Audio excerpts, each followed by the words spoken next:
দারিদ্র ও জনসংখ্যার চাপের কারণে জলবায়ু পরিবর্তনের নেতিবাচক প্রভাব বাংলাদেশের জন্য আরো ভয়াবহ আকার ধারণ করছে এই মন্তব্য করে জাতীয় সংসদের স্পিকার আব্দুল হামিদ সংকট মোকাবেলায় সরকারের সঙ্গে একযোগে কাজ করতে বিরোধী দলের প্রতি আহ্বান জানিয়েছেন। জলবায়ু পরিবর্তনের ক্ষয়ক্ষতি মোকাবেলায় দর কষাকষি বিষয়ক এক কর্মশালায় প্রধান অতিথি ছিলেন তিনি।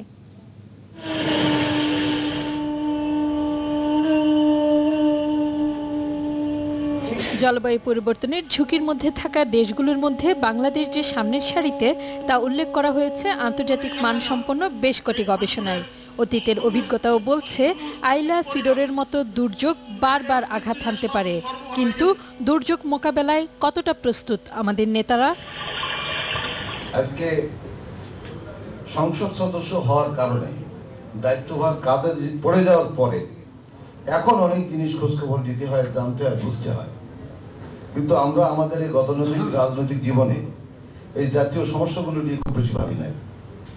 তখন ভেবেছি যে মানুষের দৃষ্টি কিভাবে আকর্ষণ করব, আর ভোটে জয়যুক্ত হয়ে আমার নিজেকে নিয়ে যেতে হবে সংসদে এবং দলকে ক্ষমতা নিতে হবে, এই ছিল চিন্তা চেতনা। যারা উপস্থিত হয়েছিলেন তারা সবাই স্বীকার করলেন জলবায়ু পরিবর্তন বিষয়ে এই কর্মশালা থেকে পাওয়া ধারণা স্থানীয় পর্যায়ে সংকট মোকাবেলায় কাজে লাগবে।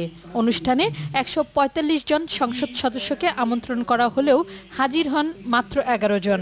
বাঁধ নির্মাণ এবং আরো আংশিক কাজ আমরা করতে পারছি না। আমাদের এই ডিজাস্টার ম্যানেজমেন্ট যে কমিটি আমাদের আছে তারা ঠিক সঠিকভাবে কাজটা করতে পারছে না। বাঁধ নির্মাণ ২ মাসের কাজ নয়, একটি বাঁধ নির্মাণ করতে অনেক সময় লাগে এবং বাঁধগুলো নির্মাণের কাজ শুরু হয়েছে, অনেকগুলো শেষ হয়েছে।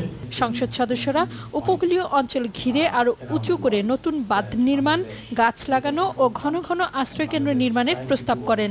স্পিকার জানান, বাংলাদেশ সরকারের গঠন করা ৭০০ কোটি টাকার তহবিল থেকে কাজ শুরু হয়েছে, তবে বিপদ কমেনি।